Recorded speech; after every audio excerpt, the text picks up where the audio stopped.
Quit Your Worrying by George Wharton James. To those who are standing on the banks of worry before the ocean of God's love, I cry aloud, "Come on in, the water's fine." Poem Just Be Glad by James Whitcomb Riley. O heart of mine, we shouldn't worry so. What we have missed of calm we couldn't have, you know. What we've met of stormy pain and of sorrow's driving rain, we can better meet again if it blow. We have erred in that dark hour we have known, when the tear fell with the shower all alone. Were not shine and shower blent, as the gracious Master meant, let us temper our content with his own. For we know not every morrow can be sad, so forgetting all the sorrow we have had, let us fold away our fears, and put by our foolish tears, and through all the coming years just be glad. Foreword.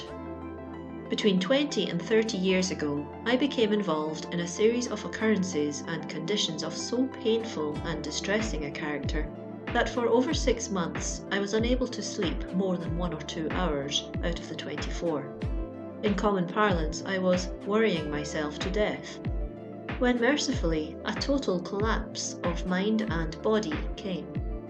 My physicians used the polite euphemism of cerebral congestion to describe my state, which in reality was one of temporary insanity, and it seemed almost hopeless that I should ever recover my health and poise. For several months I hovered between life and death, and my brain between reason and unreason. In due time, however, both health and mental poise came back in reasonable measure, and I asked myself what would be the result if I returned to the condition of worry that culminated in the disaster. This question, and my endeavours at its solution, led to the gaining of a degree of philosophy which materially changed my attitude toward life.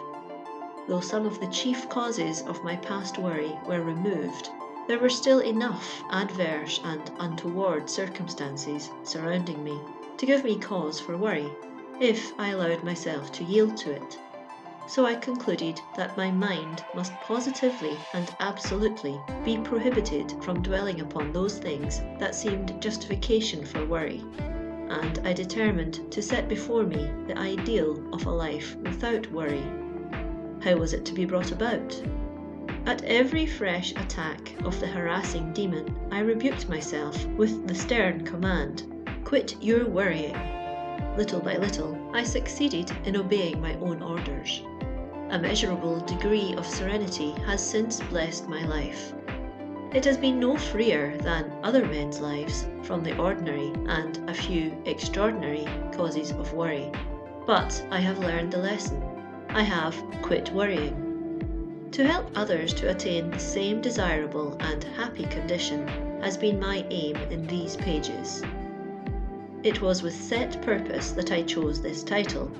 I might have selected "Don't Worry," but I knew that would fail to convey my principal thought to the casual observer of the title.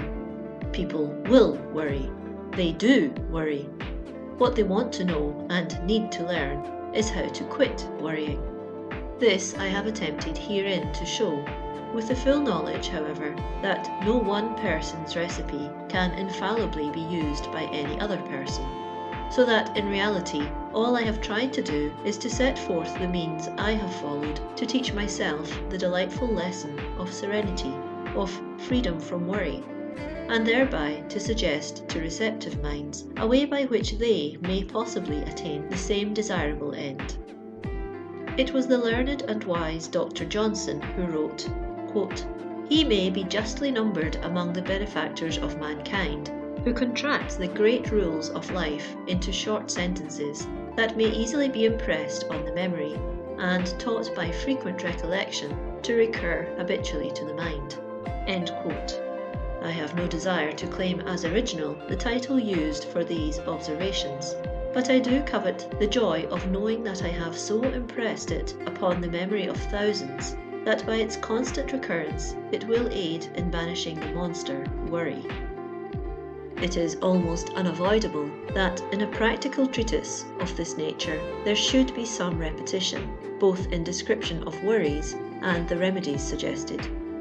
To the critical reader, however, let me say, do not worry about this, for I am far more concerned to get my thought into the heads and hearts of my readers than I am to be esteemed a great writer. Let me help but one troubled soul to quit worrying, and I will forego all the honours of the ages that might have come to me had I been an essayist of power. And I have repeated purposely, for I know that some thoughts have to knock again and again ere they are admitted to the places where they are the most needed. I have written strongly, perhaps some will think too strongly. These, however, must remember that I have written advisedly. I have been considering the subject for half or 3 parts of a lifetime. I have studied men and women, carefully watched their lives, talked with them, and seen the lines worry has engraved on their faces. I have seen and felt the misery caused by their unnecessary worries. I have sat by the bedsides of people made chronic invalids by worry, and I have stood in the cells of maniacs driven insane by worry. Hence, I hate it in all its forms, and have expressed myself only as the facts have justified. Wherein I have sought to show how one might quit his worrying, these pages presuppose an earnest desire, a sincere purpose, on the part of the reader to attain that desirable end. There is no universal medicine which one can drink in 6 doses and thus be cured of his disease. I do not offer my book as a mental cure-all or nostrum, that if swallowed whole will cure in 5 days or 10. As I have tried to show, I conceive worry to be unnatural and totally unnecessary because of its practical denial of what ought to be, and I believe may be, the fundamental basis of a man's life, namely, his perfect, abiding assurance in the fatherly love of God. As little Pippa sang, "God's in his heaven, all's right with the world." The only way, therefore, to lose our sense of worry is to get back to naturalness, to God, and learn the peace, joy, happiness, serenity that come with practical trust in Him. With some people this change may come instantly, with others more slowly. Personally, I have had to learn slowly, line upon line, precept upon precept, here a little, there a little. And I would caution my readers not to expect too much all at once. But I am fully convinced that as faith, trust, and naturalness grow, worry will cease, will slough off like the dead skin of the serpent, and leave those once bound by it free from its malign influence. Who cannot see and feel that such a consummation is devoutly to be wished, worth working and earnestly striving for? If I help a few, I shall be more than repaid. If many, my heart will rejoice. Signed, George Wharton James, Pasadena, California, February 1916. End of section 0.